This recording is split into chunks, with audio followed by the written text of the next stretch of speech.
ॐ नमो भगवते वासुदेवाय।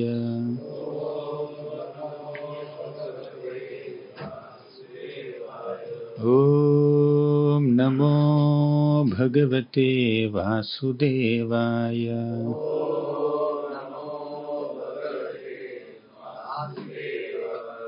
ॐ नमो भगवते वासुदेवाय।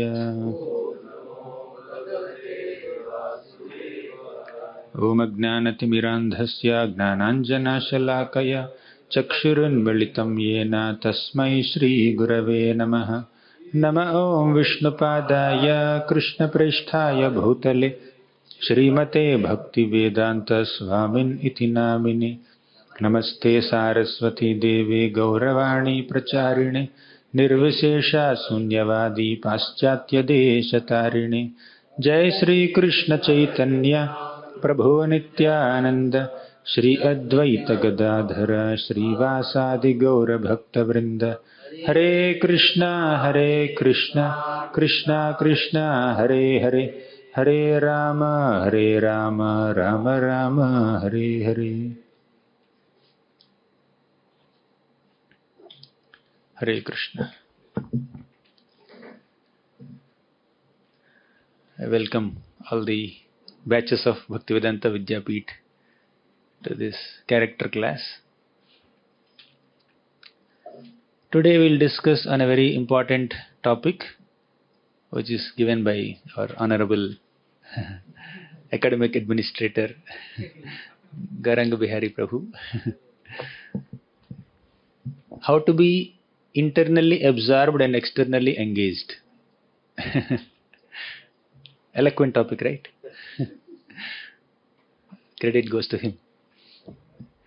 So, internally absorbed and externally engaged. Very, very important and eloquently put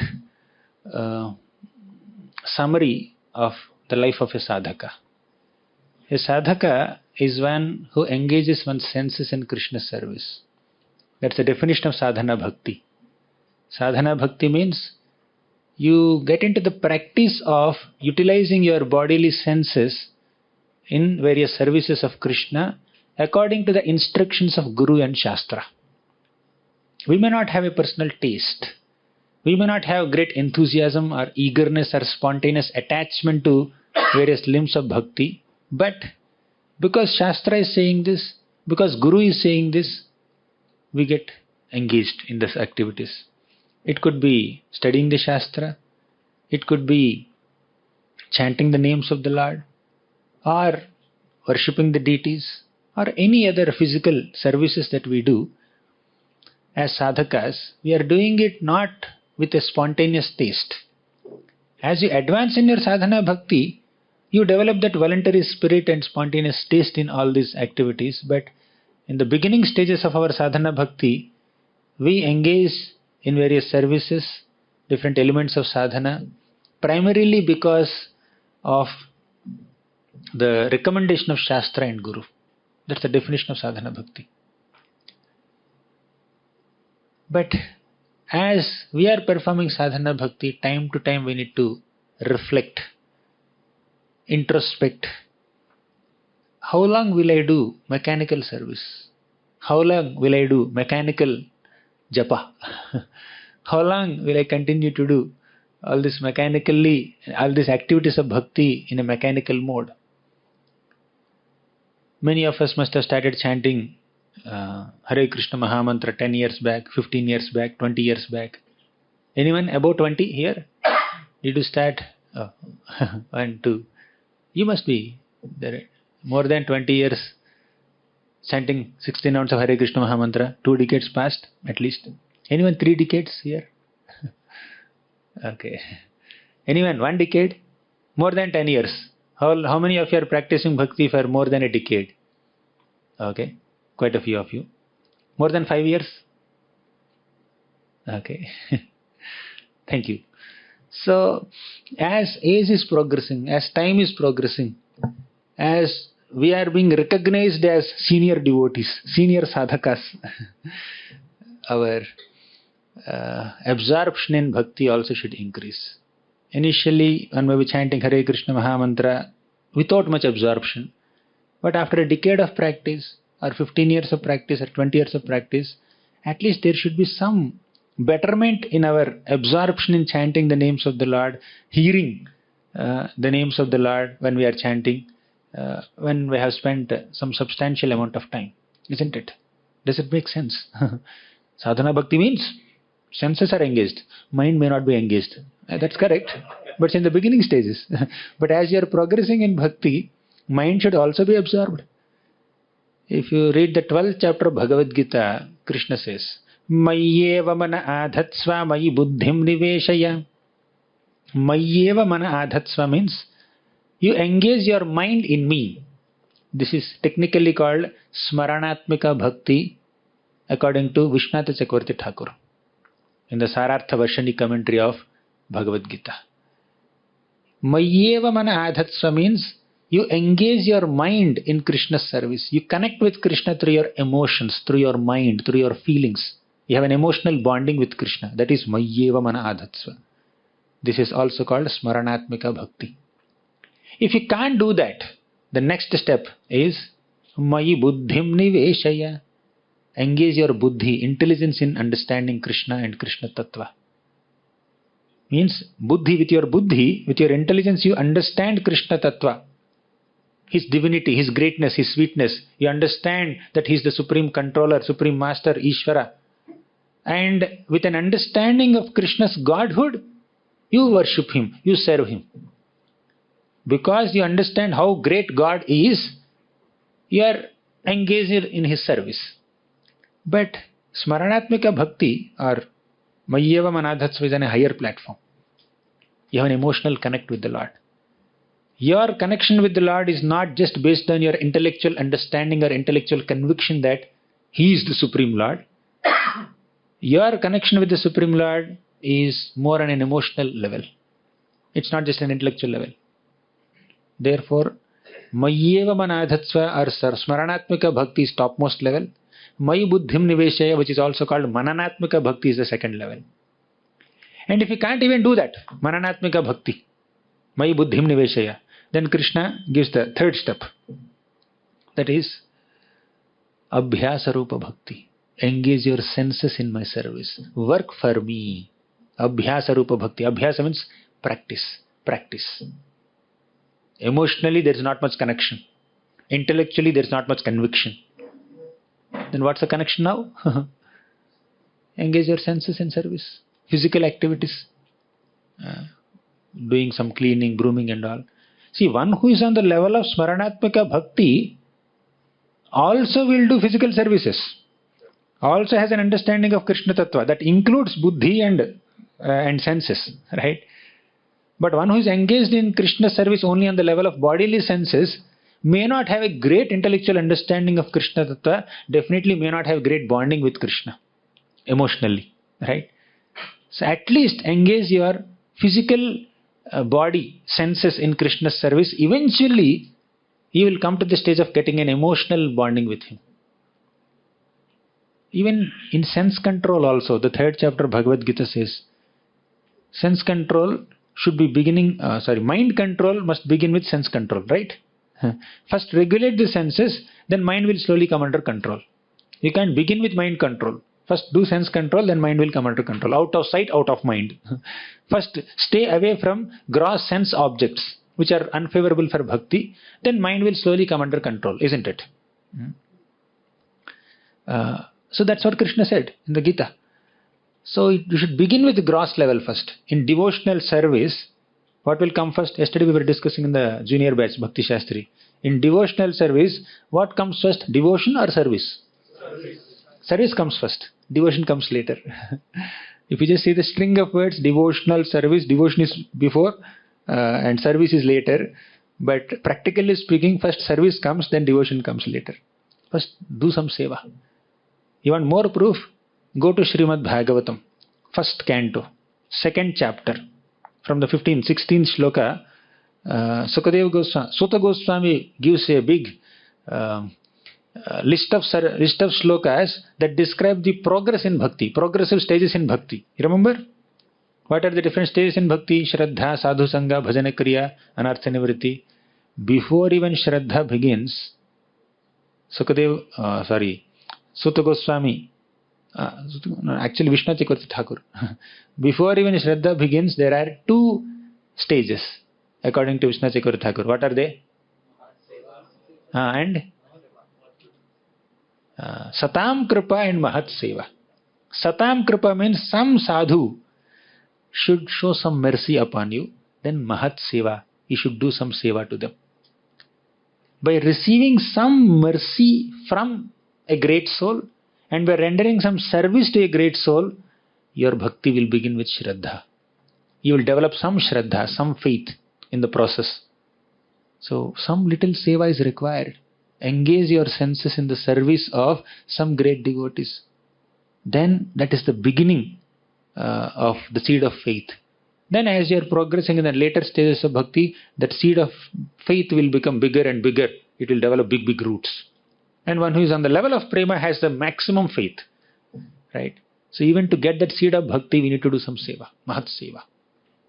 Mahat sevam dvaramahur vimuktehe tamodvaram yoshitam sangi sangam. Rishabhadev says in the 5th canto of Bhagavatam, 5th chapter. Mahat seva. First begin with Mahat seva. So we should do some service. Externally we need some engagement. As sadhakas, our primary connection with Krishna is by engaging our senses in Krishna seva. But just physically engaging yourself in Krishna service is not sufficient. You may make that connection. That may be the beginning of your connection, but don't stop there. That's not the ending of connection.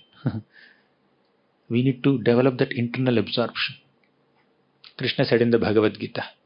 Because most of your Gita students, some are CC students, some are Bhagavatam students also, but at least some 30-40% of your Gita students, let me quote more shlokas from Gita. Krishna said in the 10th chapter, Aham sarvasya prabhavo mattaha sarvam pravartate iti matva bhajante mam buddha bhava samanvitaha. Iti matva bhajante mam. Understanding about Krishna's greatness, bhajante mam, render service to Krishna. First point. Then Buddha, engage your intelligence also in serving him. Third, bhava, connect with him through an emotional bonding also. He said bhajan, Buddha, bhava. Seva and a proper philosophical understanding of Krishna Tattva and also an emotional bonding with Krishna. All three are required. We need to physically connect with Krishna on a bodily platform. Means you need to engage your body in Krishna's seva, abhyasarupa bhakti. And you should also connect with the Lord through your intelligence by studying the Shastra. And you should also develop an emotional bonding with Krishna through the mind. Emotional bonding means on the mental level, mind level. And intellectual conviction means on the level of buddhi, intelligence. Then physical activities are this abhyasarupa bhakti, engaging your senses in Krishna's service. So all three are required. Then it is complete. In the beginning stages of bhakti, physical service is more prominent. But in the advanced stages of bhakti, internal emotion is more prominent. They also do service. They also physically do a lot of service, no doubt. However, their service is an expression of their emotion for Krishna. In the case of advanced devotees, service is an expression of their love for Krishna. But in the case of neophyte sadhakas, service is an opportunity to develop love for Krishna.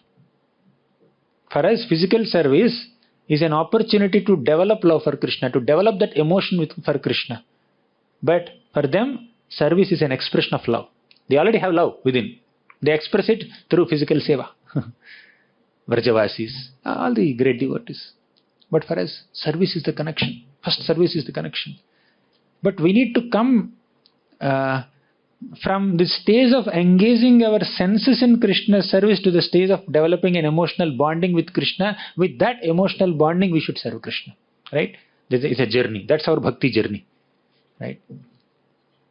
So, senses have their role to play, but our service to Krishna, our connection with Krishna should not stop at the level of senses, bodily senses only. we need to develop a deeper bonding with Krishna gradually. So we need to take out some time to meditate on Krishna's Nama, Rupa, Guna, Leela. Not like Dhyana Yogis, not like Ashtanga Yogis. When I say meditate, what is meditation? Deep thinking. Right? You reflect on what you are studying, what you are reading. You are reading. Don't just understand the literal meaning of these words. Read between lines, in line with Parampara. Read between lines. So you try to connect your personal life with those lines. Try to enter the emotions of the prayers. Kunti Maharani is offering prayers. Namasya Purusham Tvadyam Ishwaram Prakrite Param.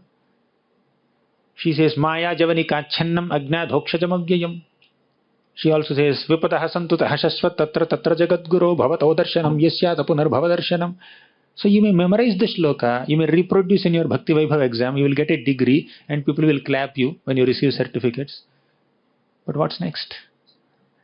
How much of Kunti Maharani's mood have we imbibed in our lives? Somebody, Prahlad Maharaj may say, Naivo Dvije Paraduratya Vaitaranya Tvadvirya Gayana Mahamrita Magna Chitta. How many of you know this shloka? Sochetato vimukha indriyartha maya sukhaya bharamudvahato vimudhan. Very exciting to recite this shloka. But how much are we connecting with the meaning of this shloka? In this shloka, Prahlad Maharaj is exhibiting his deep compassion on all the conditioned souls who are engrossed in sensual enjoyment. Sochetato vimukha indriyartha. Indriyartha means for the purpose of gratifying their senses. These people like Vimudhas, like donkeys, like asses, they are just working so hard for Maya Sukha, for illusory, false enjoyment. So, memorizing is at one level, reproducing in the exam, reciting it, or even speaking that in your classes, that's at one level. But a deeper level of that realization of that shloka is imbibing that spirit. Let's imbibe the spirit of compassion that Prahlad Maharaj is demonstrating. Then when you preach, it's not just giving a class there. Your preaching is not just making a very beautiful presentation with colorful slides, with animations and transitions, and then text is coming like this, like this, like this, like this. I did all that in 15 years back, 16 years back. So many people, hundreds of people I have made. So the shloka is coming with colorful transitions, slight transitions. Yeah, you need to do all that. Fine, nothing wrong in it. But all this must be an expression of your compassion on conditioned souls. Somehow by Prabhupada's grace, by the grace of Acharyas, by the grace of so many Vaishnavas, I have been given this opportunity to practice Bhakti. Let me share this opportunity with 10 other people, 100 other people, 1,000 other people. That's the spirit of preaching. So, we need to imbibe that spirit. That's called absorption. We need to go deep into these Shastric statements, deep into the spirit of Acharyas, deep into the spirit of Srila Prabhupada. Entering the mood of Prabhupada, entering the mood of Kunti Maharani, entering the mood of Bhishma Dev, entering the mood, imbibing the mood of Prahlad Maharaj, Parikshit Maharaj. Then we are having an emotional bonding with what we are studying. Similarly, you are serving. You may be washing the utensils. How many of you are doing this backup services, assistant pujari services in Vrindavan Bihari temple? They are not engaged in backups. They don't do, no? Few are doing. Okay. So you may be washing vessels. It could be a physical activity. Washing vessels could be a simple physical activity. You may do it like one more activity. Tick mark. Tuck, tuck. 1 hour I have to wash vessels, or 1.5 hours I have to broom and mop and clean, and okay, fine, done. But that activity of washing vessels, doing that backup seva, it's popularly branded as backup. I don't know what's the logic behind it, who named it that way, God knows. What is this backup? Yeah, when Vrindavan Bihari was installed, I called it assistant pujari services. Assistant pujari क्या होता है? Call it backup. It's easy for layman to understand.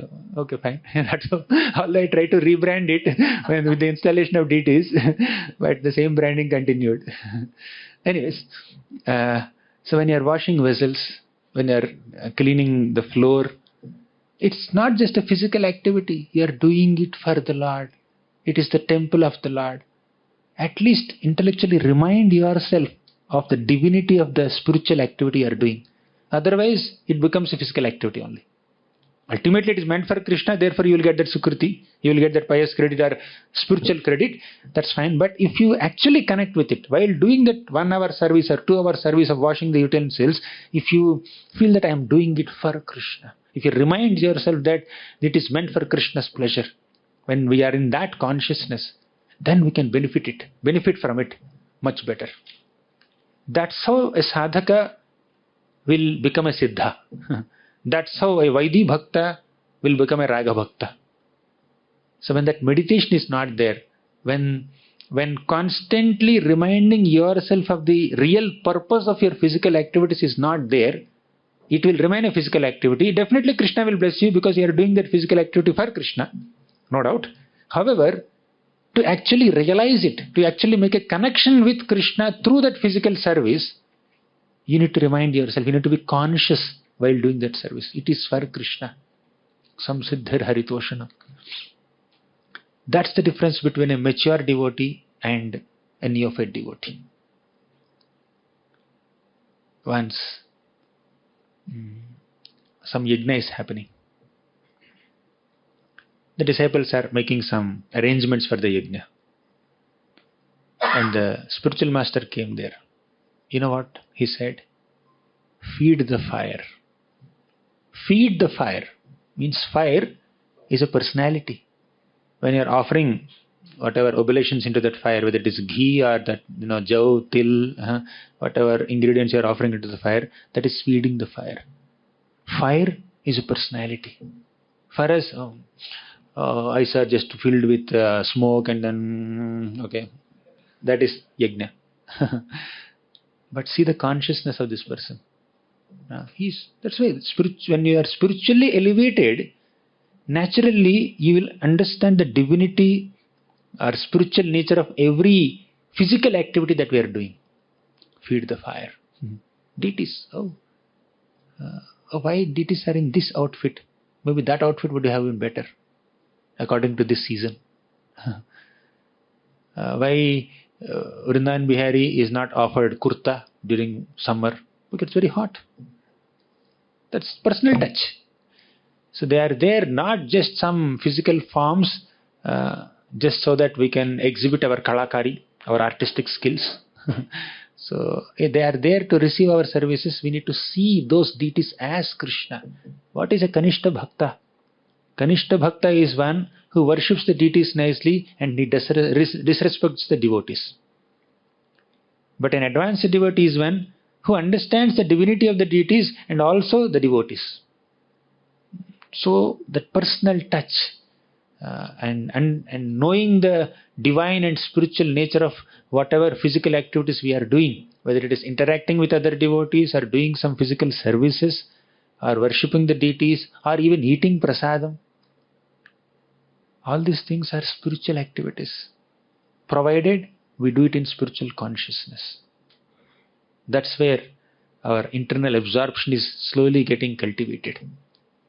So externally we should be engaged, but internally there should be an absorption in reminding ourselves of the spiritual nature of these activities. Otherwise, the activity will remain physical activity only.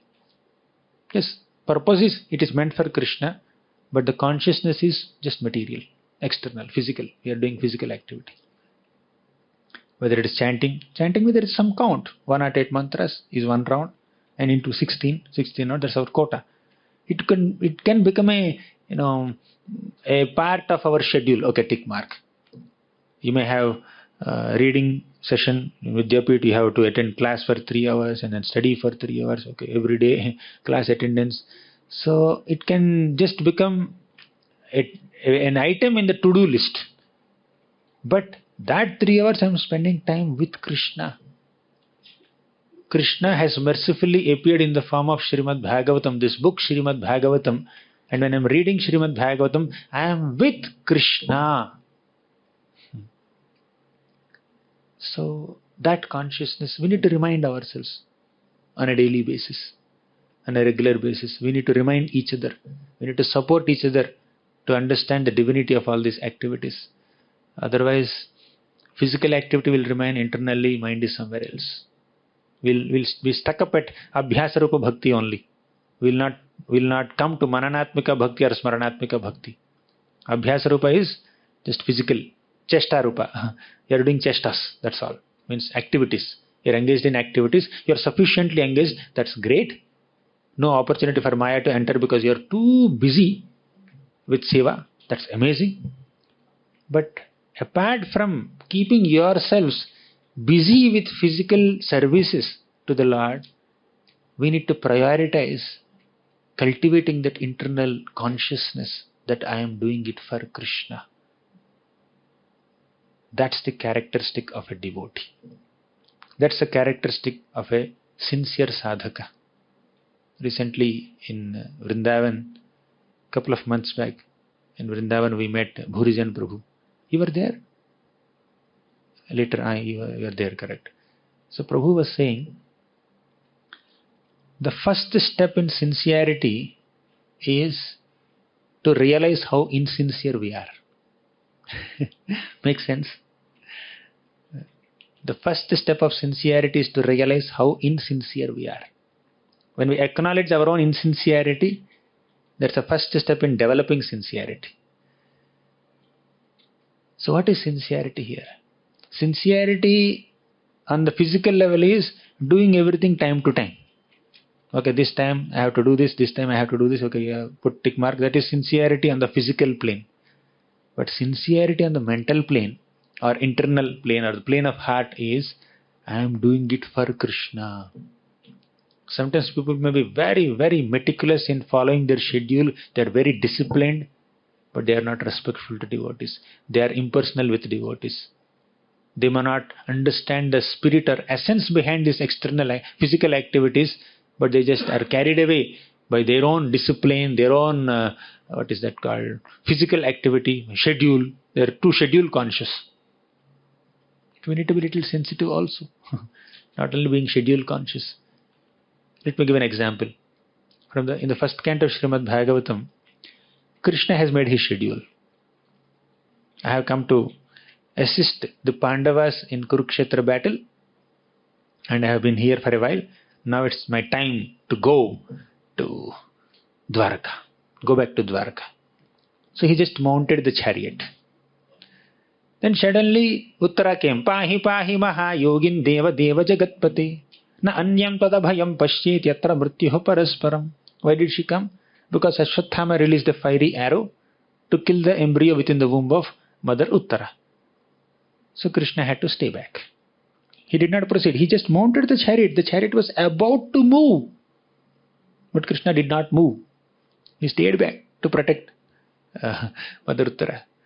In the Bhagavad Gita, you see, Arjuna picked up an arrow. He fixed it on the bow. He was about to release the arrow. Then he says, please take my chariot in between the armies. I want to see who is there. That is called indecision. He was not convinced about his activity. He was indecisive. But in this context, Krishna is not indecisive. He is flexible. What is indecision and what is flexibility, you need to understand. So when you are very random in your schedule, you have no discipline in your schedule, that is called indecision. But when you are flexible, you wanted to do something, but another Vaishnava comes and says, can you please do this for me? You should have the bandwidth to, you should have the heart to extend yourself, go out of your way and help that devotee. No, my schedule banaya. I will follow this schedule only. There is flexibility. One of the most important aspects of devotee's characteristic is flexibility. Okay, take out 5 minutes, 10 minutes, half an hour for that devotee. That is flexibility.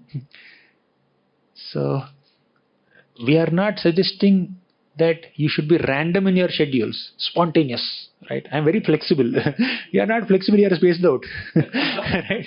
Being spaced out is not flexibility.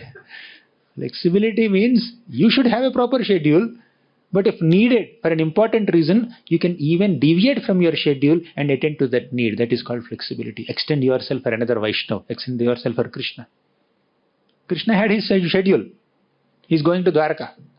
Suddenly Uttara came, so Krishna stayed back, entered her room, protected Parikshit. Then again he mounted chariot. Let me go now. Kunti Maharani came. She offered so many prayers. Namasya Purusham Tvadyam. Then Krishna heard the prayers happily. And he was about to move. Suddenly Yudhishthira Maharaj came. Third devotee, third interruption. He is traveling to Dwarka. One more interruption came. What is this? Yudhishthira Maharaj became so overwhelmed with guilt, with repentance. Just to enthrone me as the king of Hastinapur, hundreds and thousands of soldiers have to give up their lives. And I will incur all this sinful reaction. I have become so sinful by becoming the cause of the death of so many hundreds and thousands of soldiers on the battlefield of Kurukshetra. All for what? So that I can sit on the throne of Hastinapur. He's feeling confused. He's bewildered. So Krishna stayed back. Tried to convince Yudhishthira Maharaj, it is dharma. Whatever you have done is dharma yuddha. Don't feel so guilty. I have worked so hard to orchestrate this Kurukshetra war and make you the king, and you are feeling guilty that I have made you the king. So Krishna is trying to convince him so much. Vyasadeva also tried to convince him. Dhaumya tried to convince him. Yudhishthira Maharaj is not getting convinced only. Then finally, Krishna took him to Bhishma. One more interruption. Interruption extended. Right? When will he go to Dwarka? Later. बाद में देखते. First I have to finish this task of pacifying Yudhishthira Maharaj and glorifying Bhishma Dev. Actually, while pacifying, while convincing Yudhishthira Maharaj, Krishna did something wonderful. Therefore he is called Adbhuta Karmana. You know? Adbhuta Karmana. He is described as Adbhuta Karmana. Why? Externally, Krishna is convincing Yudhishthira Maharaj. And internally, as Paramatma, within the heart of Yudhishthira Maharaj, Krishna is telling him, don't listen to me, don't listen to me. Reject all my words, continue to cry, repent, regret, feel guilty. That's what I want you to do. And externally, don't feel guilty, Krishna. Yudhishthira, don't feel repentant. Internal absorption and external activity. Externally, Krishna is engaged in convincing Yudhishthira Maharaj. Internally, he is absorbed in not allowing him to get convinced. Just so that Bhishma Dev can be glorified. And you know what happened? Krishna took all the Pandavas to Bhishma. And Bhishma Dev started convincing Yudhishthira Maharaj. And you know the later part. And after that also, Krishna stayed back in Hastinapur for some time to console whom? Subhadra. Subhadra was especially aggrieved because her son Abhimanyu died. So to pacify her, Krishna stayed back in Hastinapur for some time. Out of his sensitivity towards his sister. So we need to be good. We need to be very disciplined, organized, but at the same time, we should have the sensitivity and flexibility to extend ourselves for other Vaishnavas. So that is internal absorption. How is this internal absorption? Yes. Externally, when we are too disciplined, externally we are too occupied in various services, it could make us hard-hearted. My mission, my goal, my sadhana, my schedule, my swadhyaya, my itinerary in the day, my plans. And you are focused on that and you are not being sensitive to others. You are not cultivating that bonding with Krishna. You are not tapping your emotional side completely.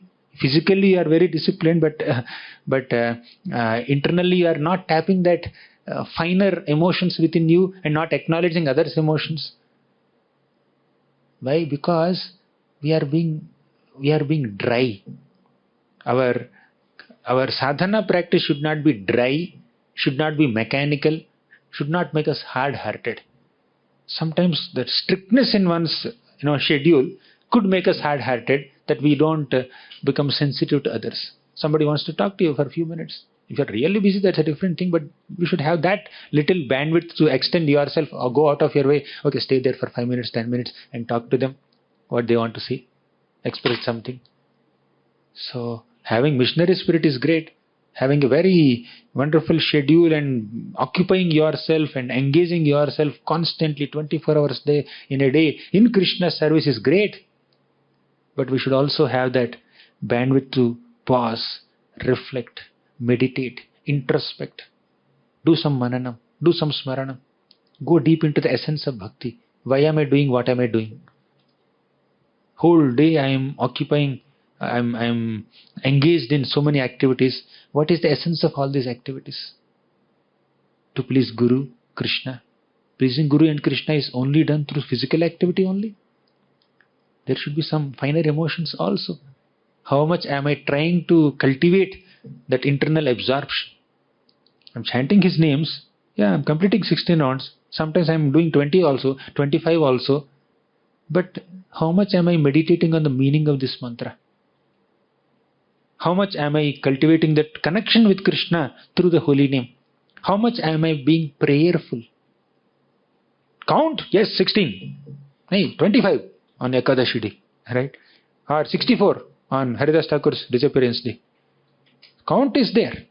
But how much am I being prayerful while doing japa?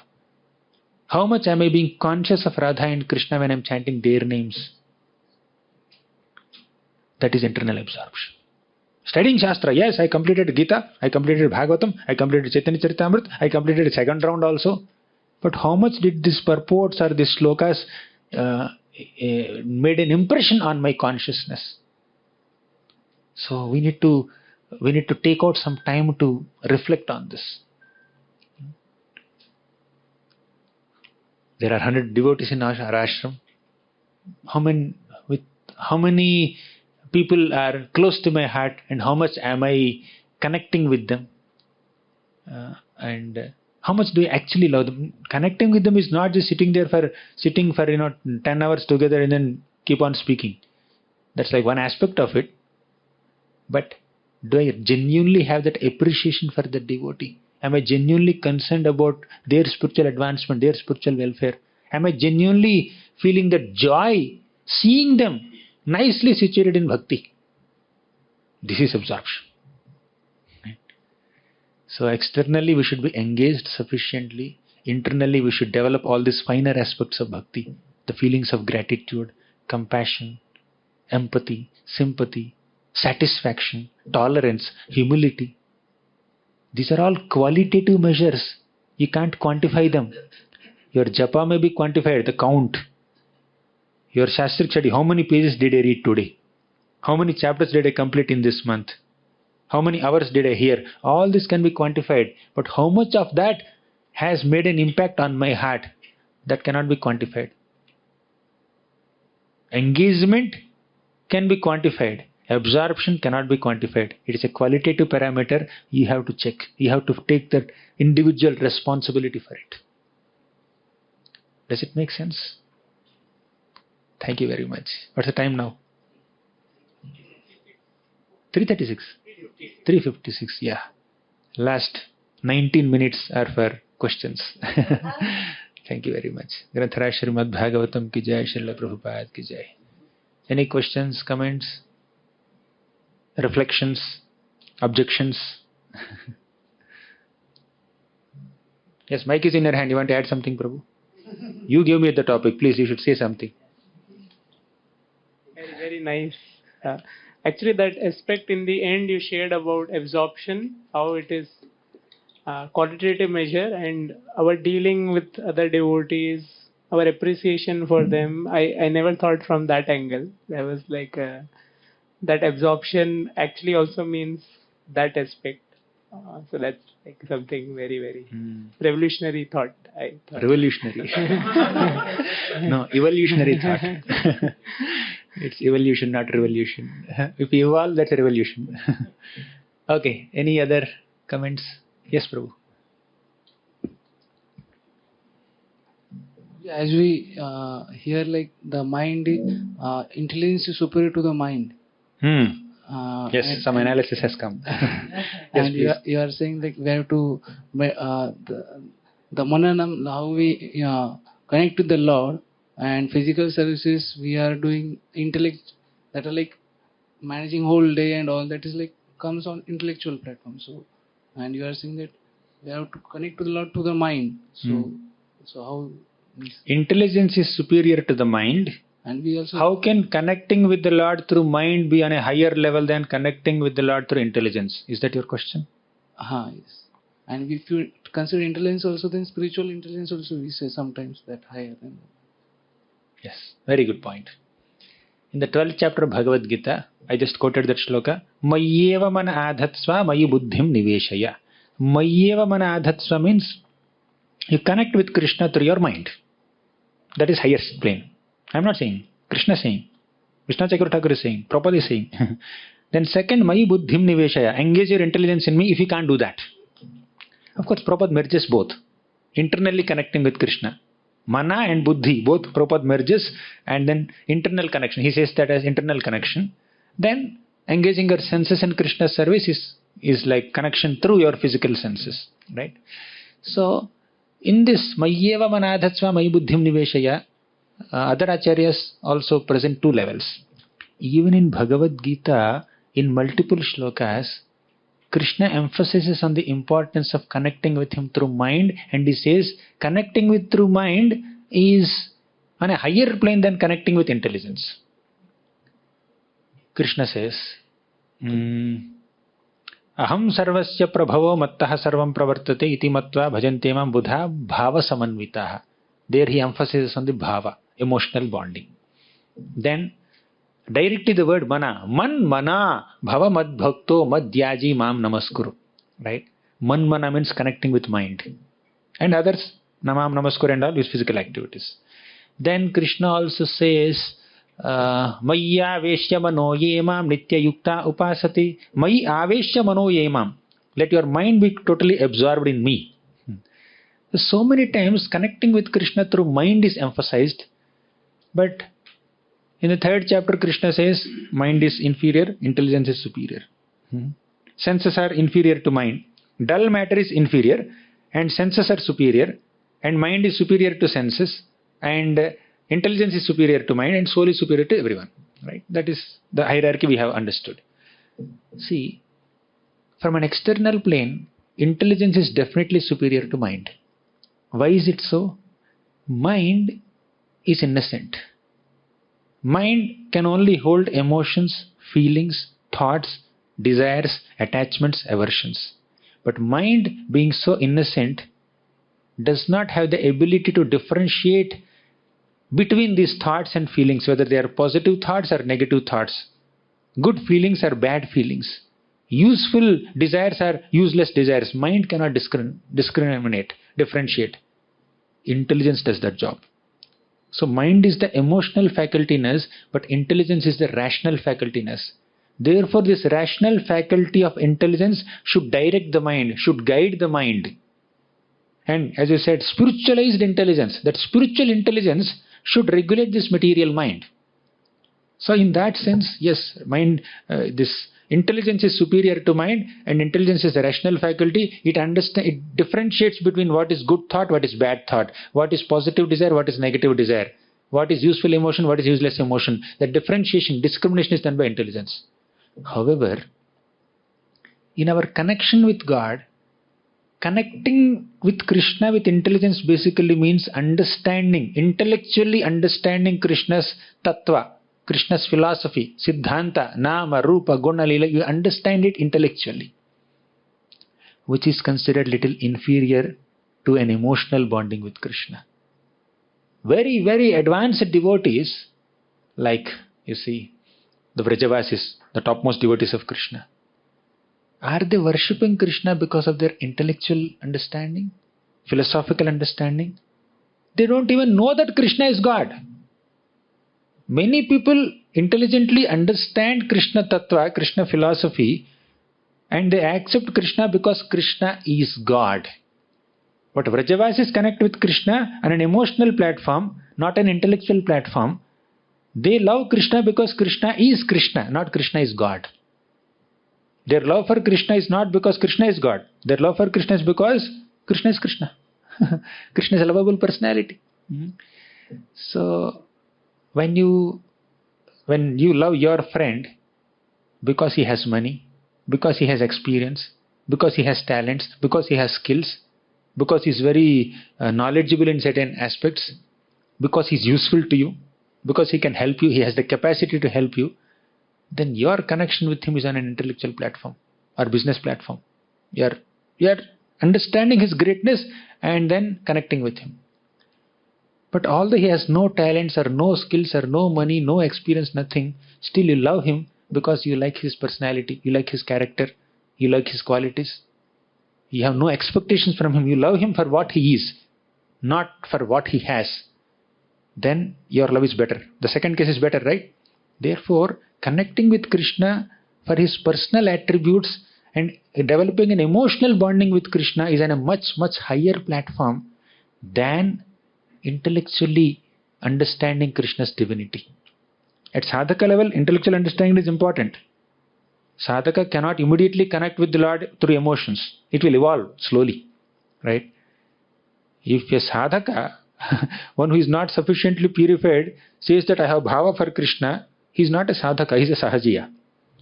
Right? We cannot prematurely or immaturely and artificially exhibit deeper emotional bonding with Krishna. That's not what we are emphasizing. But when you sincerely do sadhana, the result of sadhana is bhava. We are here to develop that bhava. So initially, the definition of sadhana bhakti in Bhakti Rasamrita Sindhu, in Nectar of Devotion is what? You engage your senses in Krishna's service so that you develop bhava. That's the definition of sadhana bhakti. Clear? And why do you engage yourself in Krishna's service? Because Shastras are saying. Clear? Means intellectually you understand the Shastra and engage in the physical service of Krishna, and the result is bhava. Means bhava. Emotion is on a higher platform than your intelligence and senses, right? Is it clear? Just the basic definitions of sadhana bhakti and bhava bhakti reveal that bhava or connection with Krishna through your mind, mana, is on a higher platform than connecting with Krishna through your buddhi and senses. Buddhi and indriya form a very basic connection with Krishna. But bhava forms a deeper connection with Krishna. So, intellectually understanding the Shastra and practically serving Krishna according to the directions of Shastra is meant to ultimately develop bhava, emotion for Krishna in the mind. That is higher platform. In the material platform, mind is innocent or ignorant or stupid or restless or strong or obstinate. You see so many characteristics of mind in the 6th chapter of Bhagavad Gita. Mind is like that, restless. Sometimes people say rascal mind. Right? Ignorant mind, this mind, that mind. And that ignorant or innocent, restless mind has to be controlled by this purified intelligence. But don't stop at intelligence. Once you control the mind from material distractions, elevate that mind to develop emotions for Krishna, then intelligence will go somewhere else. Means intelligence will become subordinate to mind. Initially, in sadhaka stage, intelligence will regulate the mind. In materialistic mode, mind overpowers the intelligence. Means mentally you have so many thoughts and desires and emotions that will drive you. Material emotions will drive you and intelligence will become subservient. But when you become a sadhaka, you sharpen your intelligence. Make it more spiritualized. Then you regulate this material mind while also regulating the senses. Then when the mind is purified, that purified mind will develop love for Krishna, affection for Krishna, deeper bonding with Krishna. Then intelligence does not have so much role to play. Intelligence becomes secondary. You are loving Krishna not because you intellectually understood his tattva. You are loving Krishna because you are actually attracted to his beautiful characteristics. Thus bhava is higher than just some buddhi. Buddha bhava samanvitaha. With buddhi, you understand Krishna to some degree. With bhava means the whole purpose of Engaging your intelligence in studying the scriptures is to develop emotional bonding with Krishna. We are developing Krishna Prema. Now you tell me, Prema is an intellectual platform or on the platform of Mana, heart? Tell me. We are aiming for Krishna Prema. That's not an intellectual thing. That's related to the mind. Mana, Buddhi. Between Mana and Buddhi, Man can hold Prema. Buddhi can only hold analysis. Tattva. Clear? Any other question? Comment? Yes, Gauranga Darshan Prabhu. You're not around? We didn't see you for a long time. I was in Vietnam. Okay. So you were mentioning about the to-do list in Bhakti. We count things and get things done. And especially after some years, we get used to do everything. We do our rounds, we go to morning program, we read the same books, we hear the same stories. So I want to ask especially because you're reading the same stories for so many years, but you come out with ever new meanings and ever new enthusiasm to share Bhagavatam. So how can we find that ever new adventure in Bhakti? It's there, you don't have to find it. It's clearly there. Tadeva ramyam ruchiram navam navam tadeva shashvan manaso mahotsavam tadeva shokarnava soshanam nrinam yaduttama shloka yasho anugiyate. So tadeva ramyam ruchiram navam navam. Bhagavatam will reveal fresh perspectives the more you read it. Same pastime. You read now, you read after 5 years, you read after 10 years, you read after 20 years, you read next lifetime. That same pastime has so much to reveal to you. Sometimes we get bored to go to morning program, we get bored because to read. We are doing it as a, what is it, chore, ritual, So right? how we go from that mechanical consciousness? The whole class is that only. A whole class I have spent that only, discussing. Basically, we need to take out some time to reflect, introspect. You want a little more actionable advice?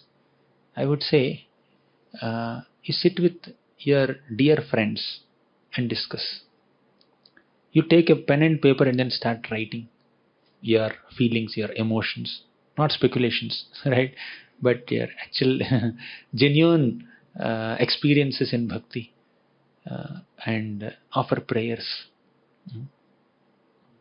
So through prayers, through introspection, through reflection, through discussion, we can eventually come to a stage of at least deepening what we are studying, what we are following. Physically we are following some things, intellectually we are learning some things, but all of them should sink into our heart, and we need to imbibe the spirit. That's absorption, right? So it takes some time. And there is no black and white formula also as such. I just gave some pointers, but there is no black and white formula. It should come by Krishna's grace. When we want it, Krishna will give it to us. Krishna will bestow it upon us. Right? Okay. Prayojanacharya Prabhu. Yes. What's your question? Last question, by the way. Harekrishna Prabhuji. Prabhuji, one thing is, like you were mentioning, we have to be very conscious of the other devotees' needs, emotions and other things. Not in a sentimental way not again. in a sentimental way, yes. But in a reasonable way. Yeah. But most of the time, in personal dealings, it might be easier. But when it comes to management only, we find the maximum difficulty. Yes. So Welcome to management. So one way the service demands are there, and the other way we know the devotees. We have only few devotees available with us. It's not that we have so many devotees to do. So with the devotees we have to do the seva. So one side seva is You have to get the things done. Yeah, means Doing is always easy. Getting things done is the problem. Yeah, go ahead. So what to do? Yeah, I mean Okay. that is the answer is experience is the best teacher. Keep doing, and life will give you so many lessons. Then you will evolve how to deal with it. There is no black and white formula here. Do you think you ask this question, I give an answer, and solution is found? No. After 10 years, you will have the same question. Even if I give the same answer, you will find it relevant or irrelevant. So you undergo that experience, undergo that necessary purification, you will realize what you need to do. Even if you are a perfect manager, the people whom you are managing may not be perfect. So then also there is conflict. So you do to the best of your ability. Don't expect an ideal scenario around you. If you are expecting ideal situation around you, then you'll be frustrated. Just learn to live with some unexpected, unconventional situations or circumstances or interactions, and the more mature you are, the more you will be able to handle them. Or even if you can't handle them, you will not be so overwhelmed.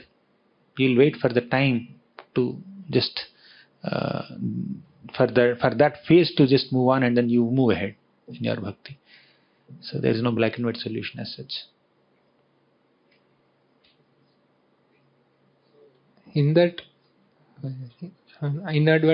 inadvertently, there might be some aparadh involved. So that is also like, and obviously we get the consequences. So that is also part of purification, or how see, should when we your see? mind is clear, in your heart you have no grudges or envy or hatred or negativity towards other Vaishnavas, then you can be protected from Vaishnava aparadh.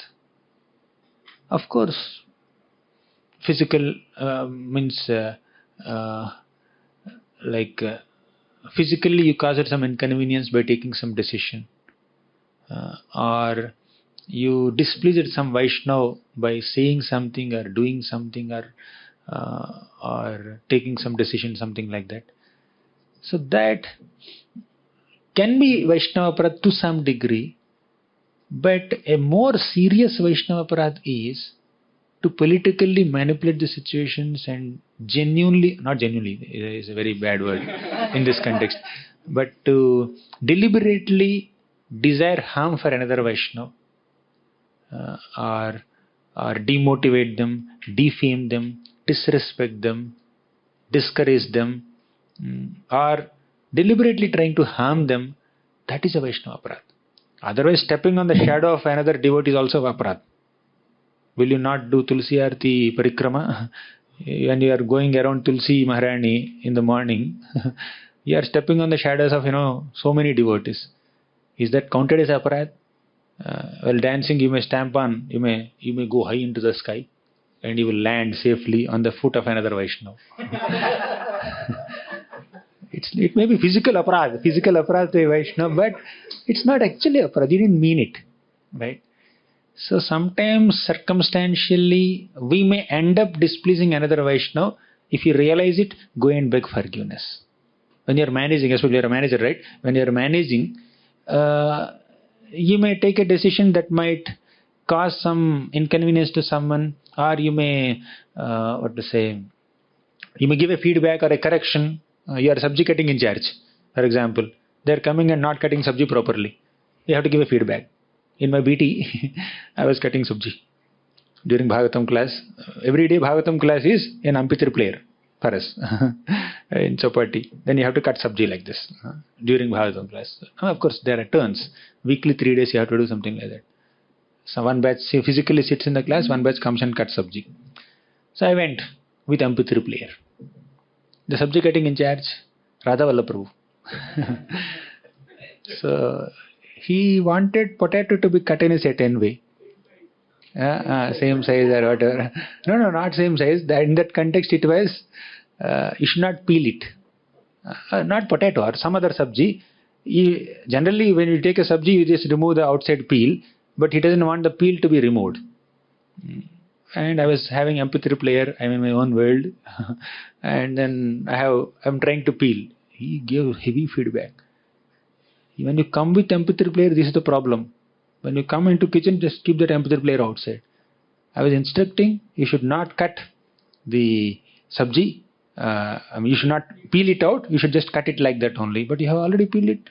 ये किया, that too not completely, थोड़ा ही skin निकाला. But I got a little heavy feedback, which is correct. He says, my Jagannath Prabhu was like next to me. He was telling me, hey, Prabhu told not to cut like that. I think I was not listening properly. I was in empathy player.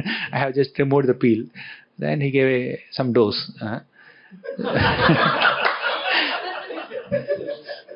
That's not an offense, because he wanted the service to be done in a certain way, and those who come to volunteer, they are little not attentive. Their mind is somewhere else. They are in kirtan, an MP3 player. They are not cutting sabji properly, and you have to give them a feedback. That is not an offense. And in this whole process, while correcting devotees, while giving instructions to devotees, for the service of Krishna to be done properly, if you realize that they have been offended in some way, you can always go and say sorry or just clarify things, right? But that's not necessarily an offense, technically speaking. But what is an offense? When you deliberately desire harm for another Vaishnava, that's an offense. When you politically manipulate the situation to side lane or to pressurize or to corner another Vaishnava, deliberately you want to give that pain to them, that's a aparadh. At heart, we should always be genuine well-wishers of all the Vaishnavas, but you have a limited capacity. Only Krishna can be well-wisher. So Hridam Sarva Bhutanam, only he can do, not we. But you don't desire harm for anyone. At least this much you should do. Don't hold any grudges or negativity towards anyone. You may not approve their activities. See, not holding grudges, not holding negativity does not mean approving whatever nonsense they do. That discrimination you should have, dimag. That you should have, intelligence. But you see what is right and what is wrong. But even if they do something wrong, don't hate them. Don't have any hatred or grudge towards them. So, when you actually have hatred or grudge towards someone, that is real Vaishnava aparadh. Others are also smaller aparadhs are there. Kanishta level aparadhs are there. When you realize it, you should try not to do them. And when you realize that you have done it, you should immediately go and apologize. Then that will be nullified. But a serious aparadh is when you try to harm them deliberately. Makes sense? You want to add anything, Prabhu? Anyone else? I want to clarify in one devotee say, I heard or I read, I forgot, but it was like that. If anyone leave from Brahmachari ashram or from the temple, it is 50% of his lacking and 50% is the management lacking, who is counselor. Or is this? What is that? 50% problem in the side of management. Okay. And 50% of that he is lacking, who is living. You are saying this for everyone or only I am not sure if anyone go. When everybody lives Krishna consciousness, Prabhupada mentions it. It's 50% his fault, but it's also 50% our responsibility that he left. That's why Prabhupada. Okay. Is this right or what? I'm just You are sharing or you are asking me? Clarifying. You are clarifying, you are asking me clarification. He quoted Prabhupada. It's clear already. See, one thing is, it's not that we decide how much percentage is the management's contribution, how much percentage is the individual's contribution. When you are on the management side, don't put the full blame on the other person. You also take little responsibility. That sensitivity Prabhupada is teaching us. Another example with Bhaktisiddhanta, one of his sannyasis was left in sannyas ashram. Then Bhaktisiddhanta became very sad and said, because his wife came and told him. So Bhaktisiddhanta was very sad and said, I could not save him.